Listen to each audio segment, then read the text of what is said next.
Bonjour à tous, aujourd'hui on va voir comment poser un autoradio sur un Cayenne 955 de 2006. Donc j'ai un vieil autoradio avec encore la navigation DVD sous le siège. Donc j'ai voulu faire passer mon Cayenne dans le 21e siècle. Et pour ça donc j'ai acheté un autoradio chinois donc de marque Erizin que j'ai commandé sur eBay pour 260 € port compris.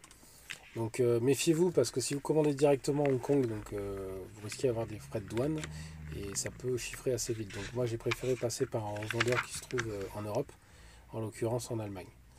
Donc voilà, il est fourni avec donc un manuel en anglais, hein, uniquement en anglais, un manuel d'utilisation. Alors il n'y a pas de manuel d'installation, donc c'est pour ça que je vais vous détailler l'installation de l'autoradio.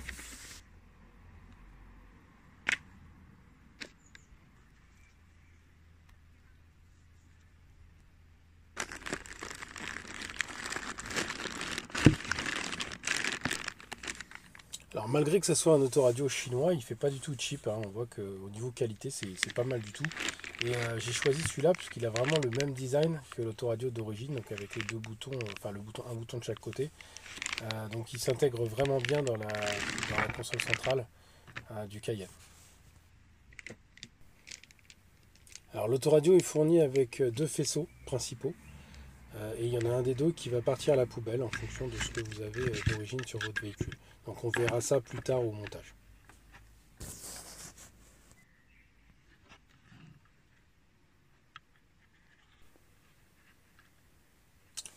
Donc comme vous le voyez, il y a pas mal de câbles.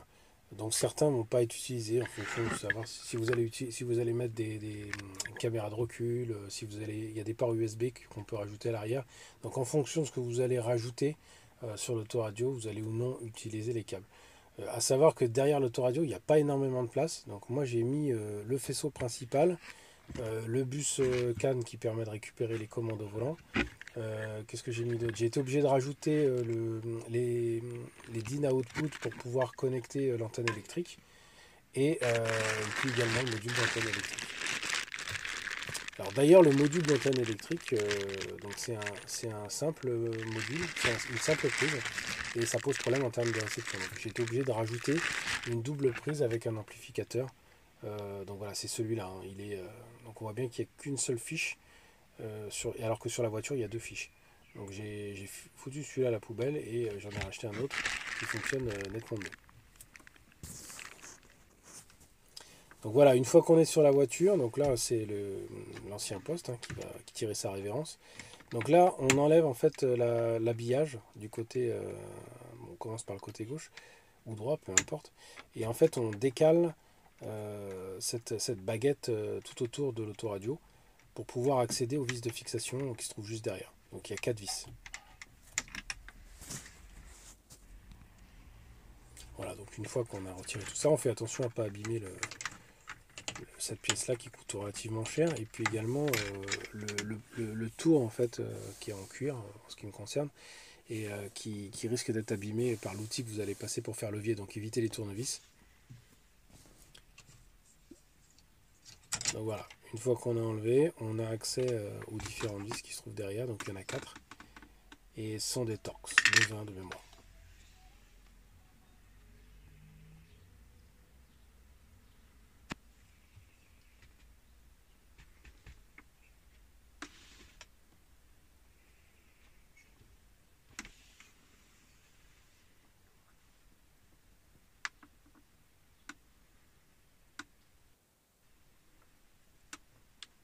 Donc on dévisse ces vis.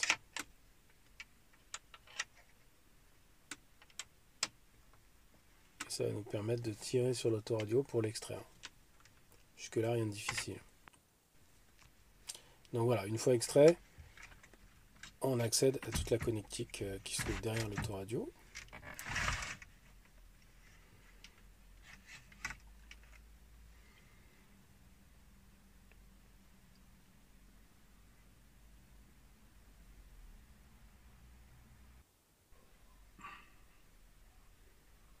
Alors pas la peine de repérer les faisceaux, hein, puisque en fait chacun a un emplacement bien précis, donc on ne peut pas se tromper en réalité, puisqu'ils n'ont pas la même longueur. Donc au début j'avais fait attention à reprendre à regarder la position de chaque faisceau. En réalité, c'est pas nécessaire. Donc là, on voit bien les deux fiches d'antenne, donc jaune et noir sur le côté là. Voilà, c'est ces deux petites fiches là. Donc pour que ça fonctionne vraiment bien, hein, comme je l'ai dit, il faut brancher les deux, donc racheter un faisceau avec une antenne électrique qui permet de se brancher sur ces deux faisceaux. Là, c'est deux prises antenne.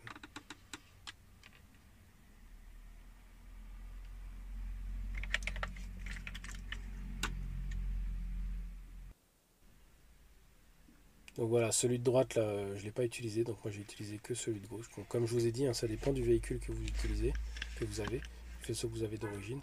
Donc j'ai été obligé de récupérer en fait le module CAN bus pour la commande au volant sur l'autre faisceau et de le mettre sur le faisceau que j'utilise. Donc il y a juste à débrancher la fiche blanche et à la rebrancher.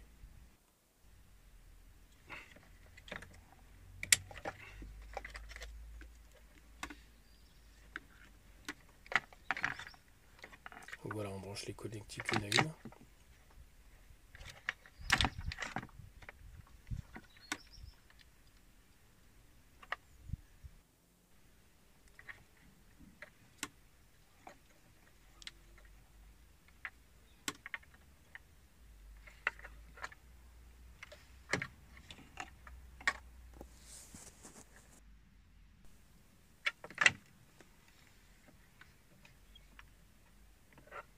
Donc ça c'est la fiche qui va sur l'autoradio, le nouvel autoradio.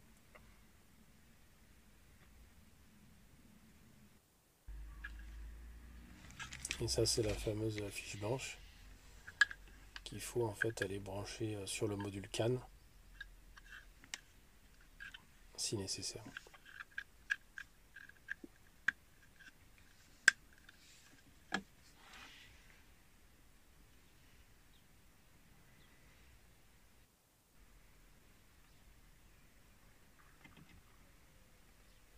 Donc là j'ai repris le téléphone à la verticale, c'est pas une super idée, mais bon on voit quand même.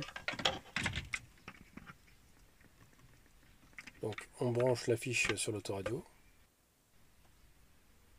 Alors on a l'antenne GPS qui est à brancher. En fait la partie Bluetooth moi était déjà sur l'autoradio, donc la petite antenne qu'on voit là c'est la partie Bluetooth. Alors après pour l'antenne GPS on a en fait on a plusieurs options.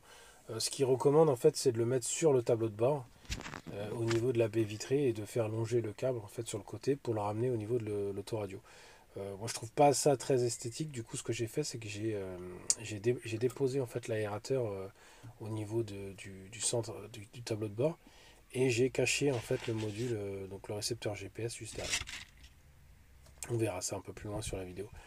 Donc faut pas oublier d'enlever les deux petites vis qui tiennent le lecteur CD pour le transport.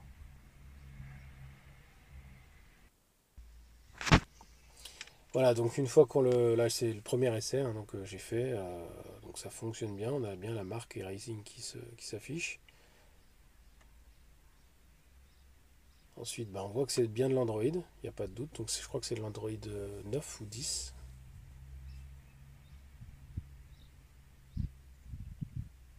Bon, j'ai vérifié que toutes les fonctions, tout marchait bien, surtout les haut-parleurs, en fait, que tous les haut-parleurs soient bien connectés, qu'il n'y ait pas de faux contacts avant de remonter l'ensemble.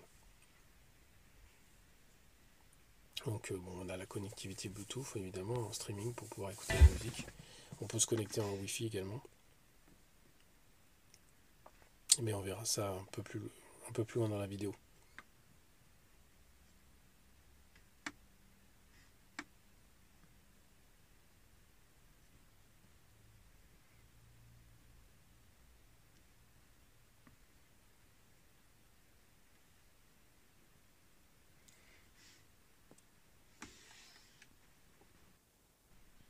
Alors on en arrive à l'antenne GPS. Donc là, il faut en fait passer un petit outil pour justement soulever l'aération au niveau de la console, enfin du tableau de bord central. Et puis là, bah, on arrive on fait un petit coup de nettoyage. Et puis ensuite, on va mettre le petit module récepteur GPS sur le côté avec un double face. Voilà, donc d'abord je passe la fiche d'antenne au niveau du trou qui se situe à gauche. Donc j'ai déposé l'aérateur également, l'aérateur central, pour pouvoir finalement passer le fil plus facilement. Voilà, donc là je le récupère. On voit qu'il y a un trou également là ici sur la gauche, juste au niveau de l'aération. Donc je fais descendre le fil d'antenne GPS et je le récupère au niveau de l'autoradio.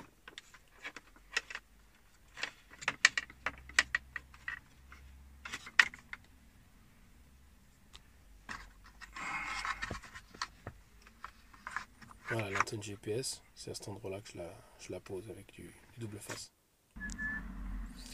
Voilà, donc pour que le câble puisse passer et ne pas gêner en fait le cache de l'aération, j'ai fait un truc, enfin, plutôt une encoche avec une perceuse sans fil. Alors on peut faire ça avec une petite Dremel, une Dremel, mais bon, comme la mienne est filaire, j'ai pris une perceuse, c'était plus simple.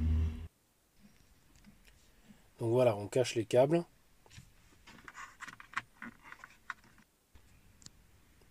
Alors là, c'est la prise d'antenne que j'ai rachetée, donc, dont je vous ai parlé tout à l'heure. Donc là, le fil bleu, c'est pour l'alimentation.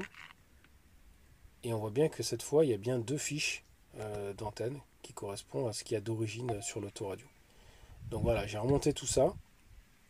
Donc il n'y a pas beaucoup de place à l'arrière, hein, par contre, donc il faut vraiment faire attention, bien pousser tous les fils à l'arrière. Et pourtant, j'ai pas mis la caméra de recul encore. Donc là, je me suis connecté en Wi-Fi. Je vais vous faire un petit test pour vous montrer que le son marche bien, parce que sur ma chaîne YouTube, j'ai le droit de passer des musiques libres de droit. Donc on va faire un petit essai. Donc là, je vais sur Youngtimers Attitude, donc sur l'appli YouTube d'Android. Donc évidemment, on peut installer toutes les applis YouTube qu'on veut, toutes les applis Android qu'on veut, comme un téléphone. Donc une fois que je suis sur l'appli, donc là, je vais en lancer une. Donc c'est assez fluide. Je trouve que l'affichage, donc c'est du Full HD, hein, donc c'est plutôt bien. Donc il n'y a rien à redire. Le son est bon. Bon, j'ai testé les fonctionnalités, j'ai changé le fond d'écran, j'ai mis un fond d'écran Porsche, donc l'image Porsche. Voilà, donc je vais découvrir les fonctionnalités petit à petit. Donc je ferai peut-être après un tuto sur l'utilisation de l'autoradio et puis un retour d'expérience pour voir les problèmes que j'ai pu rencontrer, si j'en rencontre. Donc voilà, un petit essai vidéo.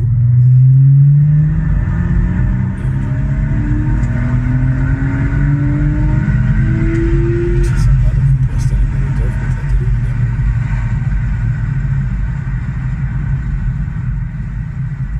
J'ai testé également le GPS, il fonctionne bien. Bon, alors, par contre, c'est Igo, il est en anglais et on peut pas le passer en français. C'est pas trop gênant et au pire on peut installer d'autres applications Android, type Here We Go. Il y a plein d'applications gratuites.